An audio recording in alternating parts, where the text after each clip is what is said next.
Hello students, welcome to Rishan Solitech. I am Ashish Singh, your science teacher, and we are going to study about the 8th part of your first biology chapter, which name is Fundamental Unit of Life. Students, आज हम लोग अपने 8वें part के बारे में अपनी इस fundamental unit of life यानी सेल चैप्टर के 8th पार्ट को स्टार्ट करने जा रहे हैं, 8 पार्ट को पढ़ने जा रहे हैं। और इससे पहले हम लोग टोटल 7 पार्ट्स को कंप्लीट कर चुके हैं। और इस 8 पार्ट को स्टार्ट करने से पहले आपको थोड़ा सा हम इस 7th पार्ट में हम लोग जो भी पढ़े हैं, जो भी टॉपिक हमने कवर किया है, उसके बारे में आपको हम एक शॉर्ट रिव्यू दे दें, जिससे आपको एक पता चल जाए कि ये 8th पार्ट, ये 7th पार्ट में आपने क्या क्या पढ़ा है। ठीक है, तो देखिए, जो आपका 7th पार्ट था, इस 7th पार्ट में आपने सबसे पहले सेल वॉल के बारे में पढ़ा, cell wall and its function.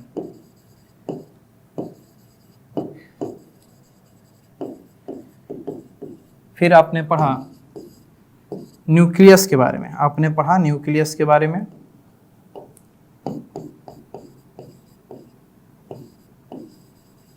Nucleus में आपने पढ़ा न्यूक्लियर इन्वेलप के बारे में,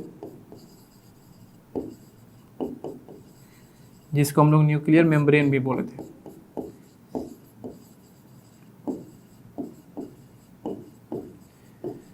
अब न्यूक्लियर इन्वेलप या न्यूक्लियर मेम्ब्रेन को पढ़ने के बाद हम लोग पढ़े थे कि जो हमारा न्यूक्लियस 2 सब्सटेंस से मिलकर बना होता है। कौन कौन सा? पहला आपका होता है न्यूक्लियस और दूसरा होता है आपका क्रोमेटिन मटेरियल।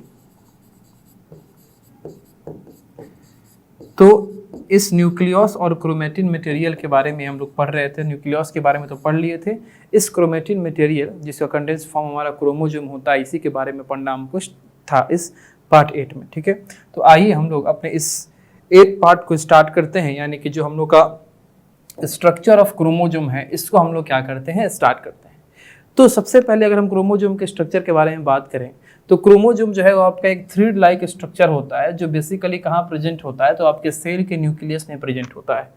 एक थ्रेड लाइक स्ट्रक्चर होता है, एक धागा नुमा स्ट्रक्चर होता है, जो आपके सेल के न्यूक्लियस में प्रेजेंट होता है। और ये कब आपको दिखाई देता है, ये विजिबल कब होता है, जब आपका सेल डिवीजन होता है। सेल डिवीजन का मतलब कि जब आपका माइटोसिस या मियोसिस का प्रोसेस होता है, तब ये आपके क्रोमोसोम जो है ये क्या होते हैं, विजिबल होते हैं, तब आपको ये क्या पड़ते हैं, दिखाई पड़ते हैं।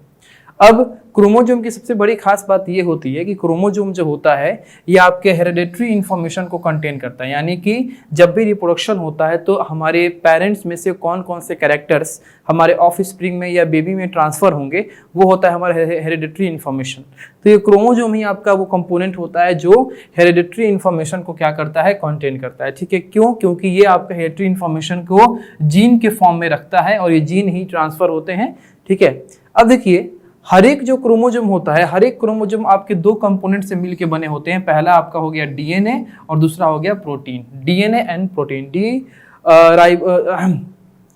डी राइबो न्यूक्लिक एसिड, ये आपका डीएनए हो गया और वो आपका हो गया प्रोटीन। ठीक है, अब आपको यहाँ पे दिखाया जा रहा है एक क्रोमोसोम का स्ट्रक्चर। देखिए आपका क्रोमोसोम किस प्रकार से आपको दिखाई देता है। सेल डिवीजन के दौरान ये क्रोमोसोम है, पहले ये क्रोमोसोम खुद में डिवाइड होते हैं। ठीक है, ये आपको हम लोग क्रोमैटिड बोलेंगे, आगे बताने वाले हैं। तो सेल डिवीजन के पहले आपका क्रोमोसोम भी ये खुद डिवाइड होते हैं, फिर आपका सेल डिवाइड होता है। तो क्रोमोसोम सेल डिवीजन के दौरान कुछ आपको इस प्रकार से दिखता है, जिसके आपके ऊपर नीचे 2 टर्मिनल दिखाई देंगे, बीच में आपको एक ज्वाइंट दिखाई देगा और इधर भी आपके 2 टर्मिनल दिखाई देंगे। ठीक है, तो इस तरीके का आपको क्या दिखता है, ये क्रोमोसोम दिखता है। अब इस क्रोमोसोम के स्ट्रक्चर के बारे में आपसे बात करें तो सबसे पहली बात कि जो डीएनए होता है ये आपका मोस्ट इंपॉर्टेंट कंपोनेंट होता है। किसका? क्रोमोसोम का। क्रोमोसोम का सबसे इंपॉर्टेंट कंपोनेंट जो है वो आपका डीएनए होता है। क्यों? क्योंकि ये आपका जीन के मटेरियल होता है, ये आपका जीन का मटेरियल होता है। डीएनए के अंदर जीन होते हैं जो हमारे पेरेंट्स के कैरेक्टरिस्टिक्स को, पेरेंट्स के प्रॉपर्टीज को, पेरेंट्स के गुणों को बेबी के अंदर या ऑफस्प्रिंग के अंदर क्या करते हैं, ट्रांसफर करते हैं।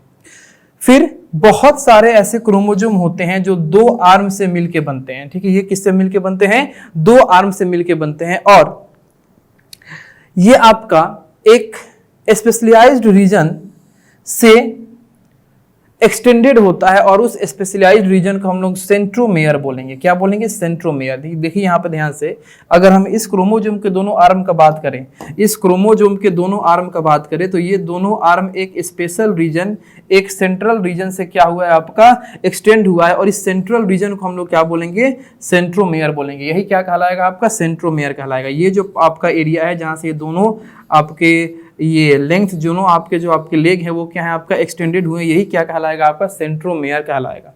ठीक है, या इसको हम लोग मिडिल बॉडी के नाम से भी जानते हैं। अब ये सेंट्रोमेयर होता है, ये क्या करता है? तो सेंट्रोमेयर आपका एक पर्टिकुलर शेप प्रोवाइड करता है, किसको? क्रोमोजोम को। क्यों? क्योंकि इसके पोजीशन के चलते आपका सेंट्रोमेयर बिल्कुल बीच में होगा। अब इस सेंट्रोमेयर के ऊपर और नीचे इसके टर्मिनल निकले होंगे, जिसके चलते उस पूरे हमारे क्रोमोजोम का क्या होगा? एक पर्टिकुलर शेप, एक आपका फिक्स शेप उसको प्रोवाइड किया जाएगा। अब ये क्रोमोजोम जो है, ये क्रोमोजोम आपके दोनों तरफ क्रोमोजोम का क्या होता है? टर्मिनल निकला होता है, दोनों साइड में टर्मिनल निकला होता है। देख सकते हैं आप लोग, यहाँ भी टर्मिनल निकला है, यहाँ भी टर्मिनल निकला है, और इसको हम लोग क्या बोलेंगे? टेलोमेयर्स बोलेंगे। क्या बोलेंगे? टेलोमेयर्स। ठीक है, सेंट्रोमेयर आपका बीच वाला पार्ट हो गया, और इस सेंट्रोमेयर के ऊपर और नीचे आपके क्या होते हैं? ये टर्मिनल एक्सटेंडेड होते हैं, दैट इज कॉल्ड टेलोमेयर्स। ठीक है, तो ये कुछ आपका क्या था? क्रोमोजोम का स्ट्रक्चर था। अब हम बात करेंगे क्रोमैटिड्स के बारे में। ये क्रोमैटिड्स क्या होता है? तो क्रोमैटिड्स बेसिकली आपका कब विजिबल होता है? तो क्रोमैटिड्स जो है ये आपके सेल डिवीजन जब होता है, तो सेल डिवीजन के वक्त ये क्रोमैटिड्स जो है वो आपके विजिबल होते हैं। अब देखिए क्रोमैटिड होता क्या है।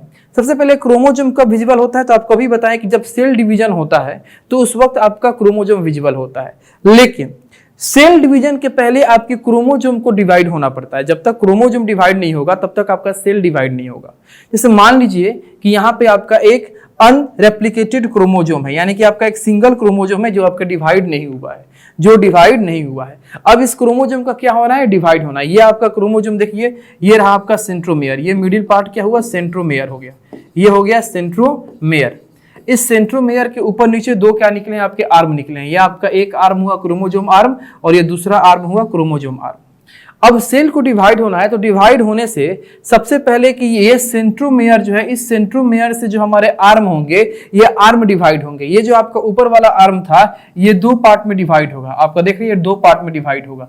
नीचे वाला आर्म भी जो है ये दो पार्ट में डिवाइड होगा। ठीक है, अब जब तक ये आपके दोनों आर्म, यानी ऊपर के दोनों आर्म और नीचे के दोनों आर्म, जब तक ये दोनों आर्म आपके इस सेंट्रोमेयर से कनेक्टेड हैं, तब तक ये दोनों आर्म को हम लोग सिस्टर क्रोमेटिड के नाम से जानेंगे। यानी कि अब ये जो आपका आर्म बट रहा है, इस क्रोमोजोम के आर्म जो आपका बट रहा है, इस आर्म को हम लोग क्रोमेटिड के नाम से जानेंगे। और जब तक ये सेंट्रोमेयर से कनेक्टेड रहेंगे तब तक ये क्या कहलाएंगे? आपके सिस्टर क्रोमेटिड कहलाएंगे। जब ये आर्म यानी आपका सिस्टर क्रोमेटिड जो है ये अलग अलग आपके सेंट्रोमेयर के साथ बाहर निकल जाएगा, डिसजॉइंट हो जाएगा, तब ये सिंगल क्या बना लेगा? क्रोमोजोम बना लेगा। ये एक क्रोमोजोम हुआ और ये दूसरा क्रोमोजोम होगा। अब आपका ध्यान रखने वाली बात यह है कि ये जो आपका आर्म बटेगा, यानी ये जो क्रोमेटिड बटेगा, या इस क्रोमेटिड से जो ये आपका ये क्रोमोजोम बटेगा, ये आइडेंटिकल नेचर के होंगे, ये आइडेंटिकल बिहेवियर के होंगे, आइडेंटिकल कैरेक्टर के होंगे, या आइडेंटिकल जीन के होंगे। बस वो क्या होंगे? डिवाइड हो जाएंगे। ये आपका आइडेंटिकल बिहेवियर को, आइडेंटिकल कैरेक्टर को क्या करेगा? शो करेगा। ठीक है, तो क्रोमेटिड क्या होता है कि जब भी आपका सेल डिवीजन होता है तो सेल डिवीजन के होने से पहले क्रोमोजोम को डिवाइड होना पड़ता है। जब क्रोमोजोम अपने आर्म्स को डिवाइड करता है और वो आर्म्स जब तक सेंट्रोमेयर के कनेक्टेड होते हैं तब तक उसको हम क्या बोलते हैं? सिस्टर क्रोमेटिड बोलते हैं। और यही क्रोमेटिड आपका बढ़ता है तो आपके इंडिविजुअल क्रोमोजोम जो है वो क्या होते हैं? डिवाइड होते हैं। तो ये आपका हो गया क्रोमेटिड का आपका एक इंट्रोडक्शन, क्रोमेटिड का आपका एक नॉलेज। ठीक है, अब नेक्स्ट हमको जानना है diploid and haploid number of chromosomes क्या होते हैं। जाहिर सी बात है, ये जो डाइप्लॉइड एंड हैप्लॉइड है ये नंबर को सूचित करता है, नंबर को, क्योंकि क्रोमोसोम अक्सर पढ़े कि क्रोमोसोम जो है वो पेयर में पाए जाते हैं, लेकिन सारे क्रोमोसोम पेयर में नहीं पाए जाते हैं। कुछ ऐसे भी क्रोमोसोम होते हैं जो अनपेयर होते हैं। जो आपके क्रोमोसोम पेयर होते हैं, पेयर्ड क्रोमोसोम होते हैं, उनका सेल जो होता है वो आपका ये समझिए तो कंप्लीट होता है, फुल नंबर ऑफ क्रोमोसोम उसमें होते हैं। और जो आप जिस सेल में आपका क्रोमोजोम अनपेयर होता है उसमें आपके हाफ नंबर ऑफ क्रोमोजोम होते हैं। तो जिसके चलते आपका फुल नंबर ऑफ क्रोमोजोम वाले सेल को हम दूसरा नाम देते हैं और हाफ नंबर ऑफ क्रोमोजोम वाले सेल को हम दूसरा नाम देते हैं। तो सबसे पहले बात हम करेंगे नंबर का। तो जो हमारे यूकैरियोटिक स्पीसीज होते हैं, ठीक है, इनके पास क्रोमोजोम का जो नंबर होता है वो फिक्स होता है। अब ये नंबर कहां से कितना वैरीज करता है? तो ये नंबर जो है ये 2 से लेके और फ्यू हंड्रेड्स यानी कुछ सैकड़ों तक क्या करता है आपका वैरीज करता है। जो हमारे यूकैरियोटिक स्पीसीज हैं उनके अंदर ये क्रोमोजोम की संख्या 2 से लेके और कुछ सैकड़ों तक क्या होती है आपका इंक्रीज करती है। किसमें? यूकैरियोटिक स्पीसीज में, ठीक है। अब हमको ये जानना है कि हमारे ह्यूमन बीइंग में कितने आपके क्रोमोजोम होते हैं। तो हमारे ह्यूमन बीइंग में टोटल 46 कितने? टोटल 46 यानी 23 पेयर ऑफ क्रोमोजोम होते हैं, जिसमें 44 आपके ऑटोजोम्स होते हैं और 2 आपके सेक्स क्रोमोजोम होते हैं। 2 कौन होते हैं आपके? सेक्स क्रोमोजोम आपके होते हैं, ठीक है। अब देखिए जो भी आपका सेल में पेयर्ड कंडीशन में आपके क्रोमोजोम पाए जाते हो। किस कंडीशन में पाए जाते हो बाबू? पेयर्ड कंडीशन में। तो जब आपका पेयर कंडीशन में क्रोमोजोम पाया जाएगा तो उसी को हम लोग डाइप्लॉइड बोलेंगे। क्या बोलेंगे? डाइप्लॉइड। ऐसे सेल जिनके अंदर जो क्रोमोजोम हो वो पेयर्ड कंडीशन में पाया जाता हो, जोड़े की अवस्था में पाए जाते हो, तो उस तरह के सेल को हम लोग डाइप्लॉइड सेल बोलेंगे।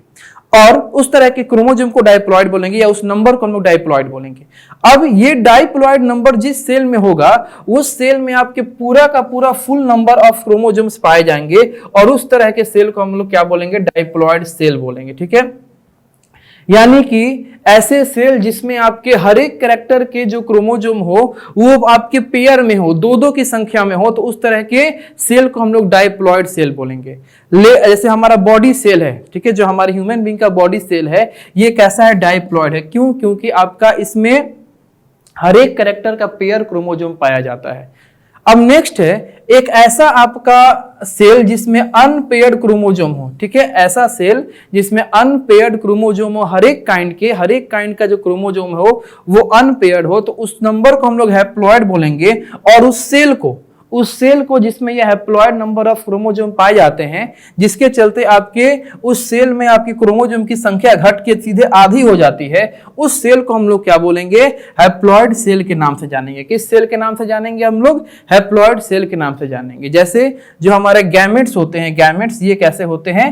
हैप्लॉइड होते हैं। क्यों? क्योंकि हमारे गैमेट में से सिंगल निकलता है। जैसे मान लीजिए कि आपका XX गैमेट है या XY गैमेट है, तो जब आपका फ्यूजन होने जाएगा तो इस X में से एक ही X निकलेगा या इस XY में से एक ही X या एक ही Y निकलेगा। तो सिंगल ये निकलते हैं, गैमेट जो होते हैं वो सिंगल निकलते हैं, जिससे वो क्या हो जाएंगे? आपके हैप्लॉइड हो जाएंगे। तो आई थिंक कि आपको यहाँ डाइप्लॉइड और हैप्लॉइड का जो कंसेप्ट है वो क्या हो रहा है यहाँ पे आपका क्लियर हो रहा है, ठीक है।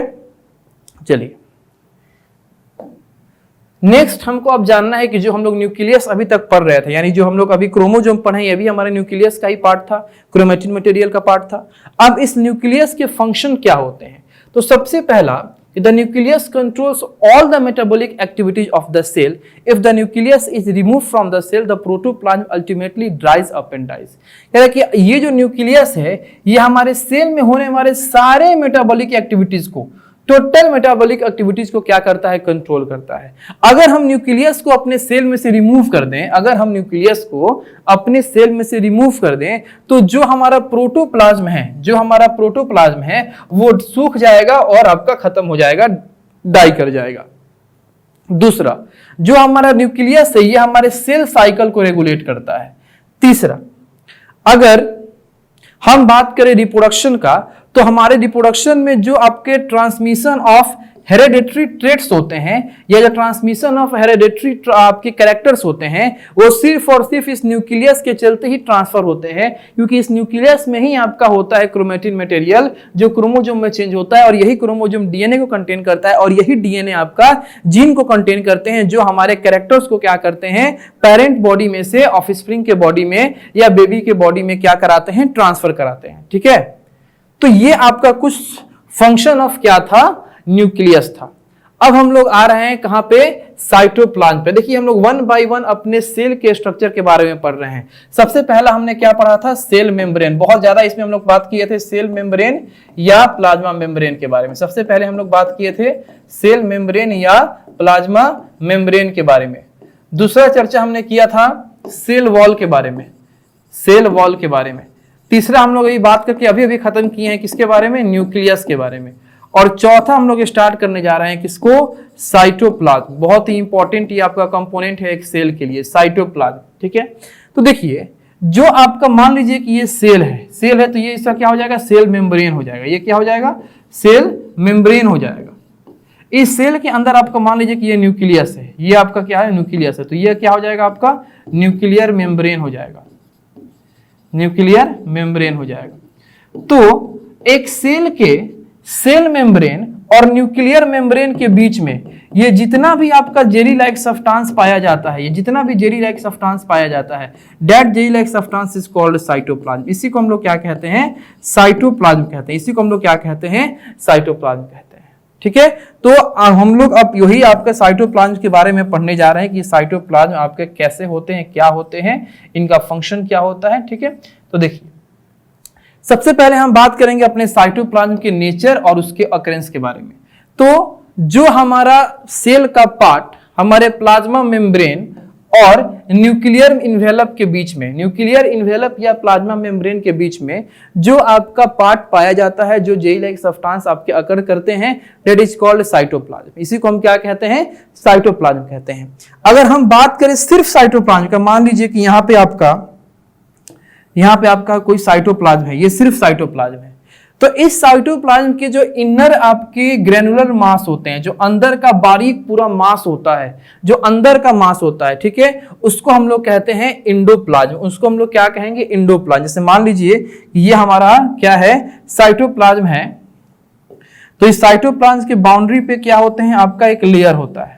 इस साइटोप्लाज्म के बाउंड्री पे क्या होता है, आपका एक लेयर होता है, और इस लेयर के अंदर जो है वो आपके क्या होते हैं, ये इंडोप्लाज्म होते हैं। इस लेयर के अंदर ये आपका जो पूरा मास जिसपे हमारा साइटोप्लाज्म का मास जिसपे हमारा टिका हुआ है, ये अंदर, तो ये क्या होता है, यही आपका होता है इंडोप्लाज्म। ये क्या हो गया, इंडोप्लाज्म हो गया। ठीक है, चलिए दूसरा, the outer glassy layer is called cell cortex या एक्टोप्लाज्म। अब ये जो हमारा ये साइटोप्लाज्म है, इस साइटोप्लाज्म का ये जो आउटर लेयर है, जो ग्लासी लेयर है, ठीक है, ये जो आउटर लेयर होगा इसको हम लोग बोलेंगे अपने ये एक्टोप्लाज्म। इसको हम लोग क्या बोलेंगे, एक्टोप्लाज्म बोलेंगे। इसको हम लोग क्या बोलेंगे, एक्टोप्लाज्म बोलेंगे। ठीक है, आगे बढ़ते हैं। साइटोप्लाज्म जो है वो आपके कुछ एक्वस ग्राउंड सब्सटेंस से मिलके बना होता है, और ये आपका ग्राउंड सब्सटेंस जो होता है वो साइटोसोल होता है। इसके बारे में आपको हम पहले ही बताए थे। ये जो साइटोप्लाज्म है, इसके अंदर एक आपका 90% वाटर कंटेन करने वाला एक समझिए तो एक्वस सॉल्यूशन होता है। उस एक्वस सॉल्यूशन को हम लोग क्या कहते हैं, साइटोसोल। और ये साइटोसोल हमारे साइटोप्लाज्म के ग्राउंड सरफेस से पड़ा हुआ होता है, और यही साइटोसोल होता है वो अपने इस एक्वस सॉल्यूशन के नेचर के कारण अपने अंदर बहुत सारे सेल ऑर्गेनेल्स को क्या किए रहता है, कंटेन किए रहता है। ठीक है, अब देखिए,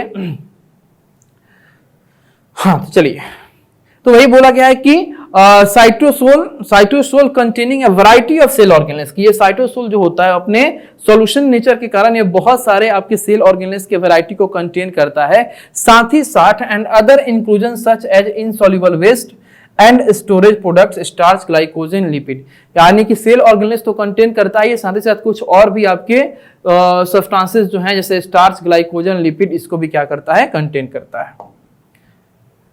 तो अब हम इस साइटोसोल के बारे में थोड़ा सा इंपॉर्टेंट नॉलेज लेने वाले हैं। तो सबसे पहले साइटोसोल होता क्या है, तो साइटोसोल हमारा जो सॉल्युबल पार्ट होता है, जो हमारे साइटोप्लाज्म में सॉल्युबल पार्ट होता है, यही आपका होता है साइटोसोल।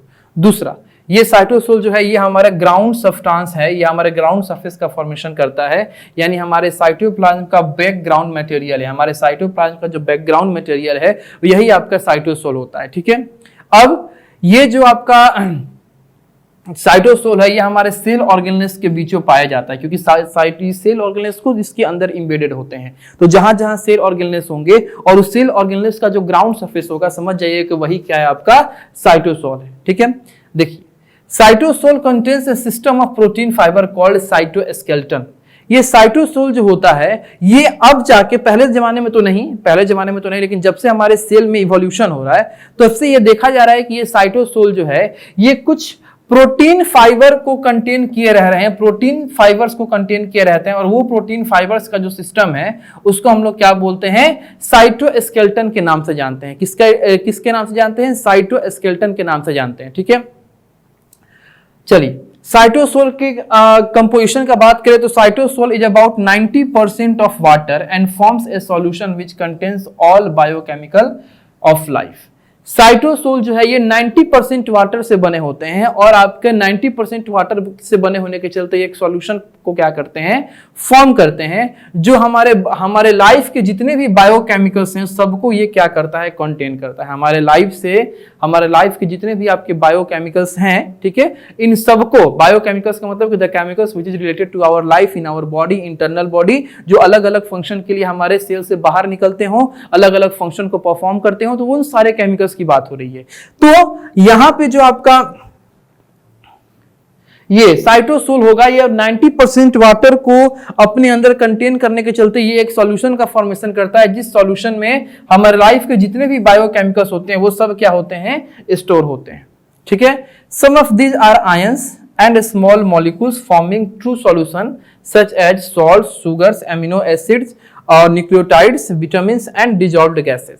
अब ये क्या किया इस आपके साइटोसोल में, आपका क्या किया, आपका कंटेन करता है। देखिए बाबू, साइटोसोल जो है वो सॉल्यूशन होने के कारण कौन कौन से सब्सटेंस को कंटेन करता है, तो आयंस हैं, आयंस को कंटेन करता है। ठीक है, स्मॉल मॉलिक्यूल्स हैं उनको कंटेन करता है, जो कि आपके ट्रू सॉल्यूशन का फॉर्मेशन करेंगे। स्मॉल मॉलिक्यूल्स किसके, सॉल्ट के स्मॉल मॉलिक्यूल्स, सुगर्स के स्मॉल मॉलिक्यूल्स, एमिनो एसिड के स्मॉल मॉलिक्यूल्स, न्यूक्लियोटाइड्स के स्मॉल मॉलिक्यूल्स, विटामिन के स्मॉल मॉलिक्यूल्स। ठीक है, कुछ गैसेज हैं उनको भी ये क्या करता है, साइटोसोल अपने अंदर डिसॉल्व करके रखता है।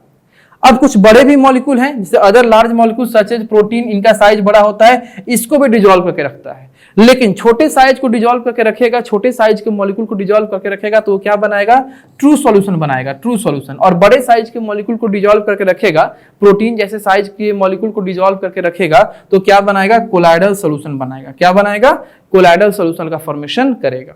ठीक है, देखिए यहां पे आपको एक टेबल दिया है जो किसके बारे में है, साइटोस्केलेटन। अभी आपको बताएं कि साइटोस्केलेटन क्या होता है।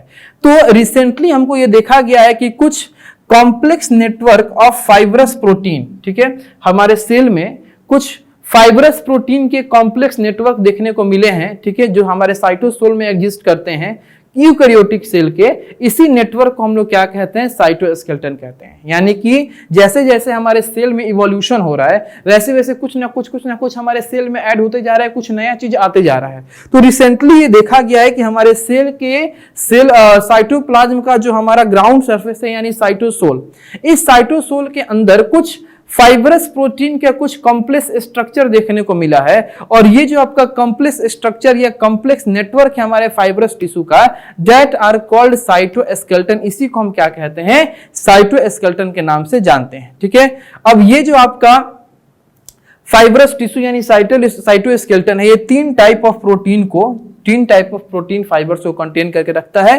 पहला आपका है माइक्रोट्यूब्यूल्स, दूसरा है माइक्रोफिलामेंट्स, तीसरा है आपका इंटरमीडिएट फिलामेंट्स। ठीक है, तो नाम जानिए, माइक्रोट्यूब्यूल्स, माइक्रोफिलामेंट्स और इंटरमीडिएट फिलामेंट्स। ये तीन तरह के आपके फाइब्रस टिश्यू हैं या फाइब्रस प्रोटीन है या प्रोटीन फाइबर्स हैं, जो हमारे साइटोसोल के अंदर क्या होते हैं, एक कॉम्प्लेक्स नेटवर्क के फॉर्म में आपके कंटेन। अब हमको ये देखना है कि जो हमारा साइटोप्लाज्म या साइटोसोल है उसमें कौन कौन से केमिकल कॉन्स्टिट्यूएंट्स आपके कितने मात्रा में पाए जाते हैं। ठीक है, इसके बारे में हम बात करते हैं।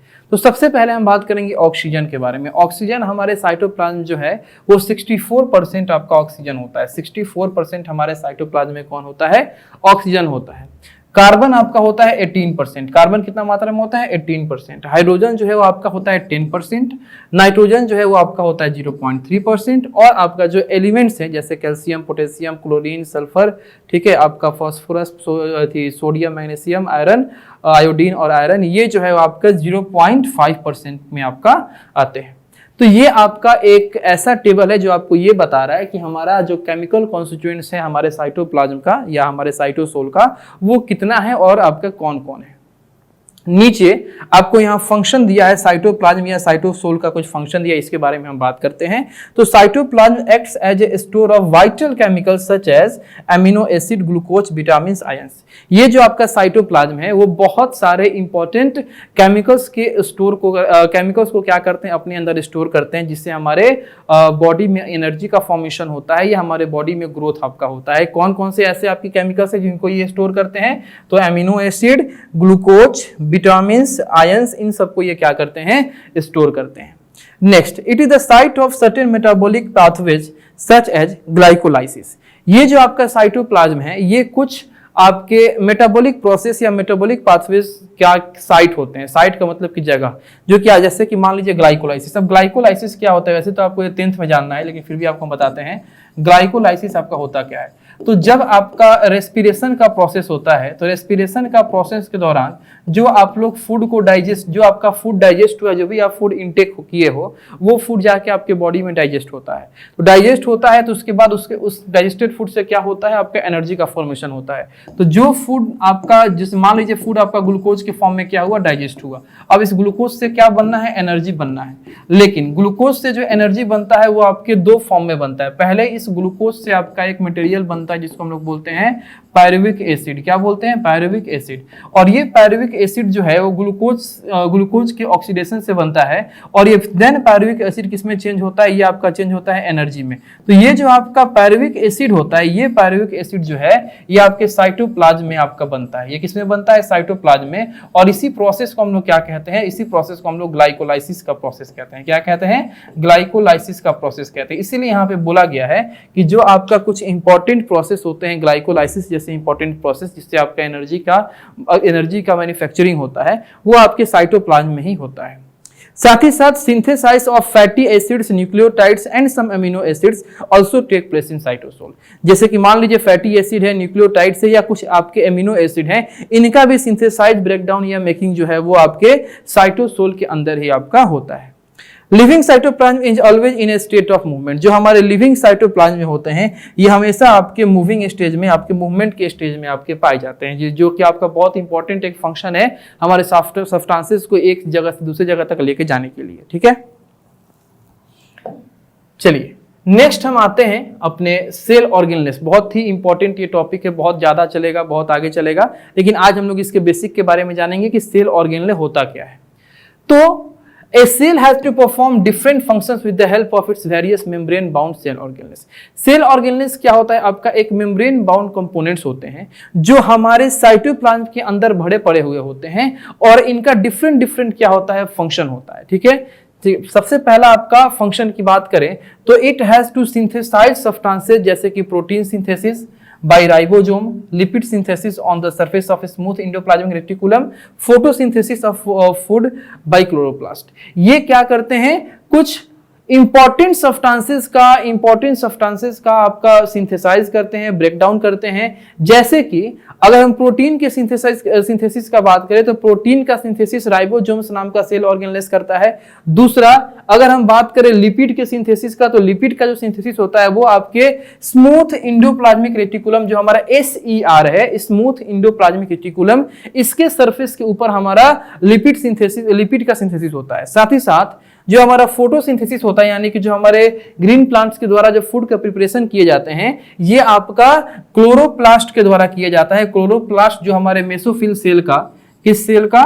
मेसोफिल सेल का क्या होता है? आपका सेल ऑर्गेनेल्स होता है। और ये जो मेसोफिल सेल है ये आपके पेलिसेड टिश्यू के आपके सेल होते हैं। किसके होते हैं? पेलिसेड टिश्यू के क्या होते हैं? ये सेल होते हैं।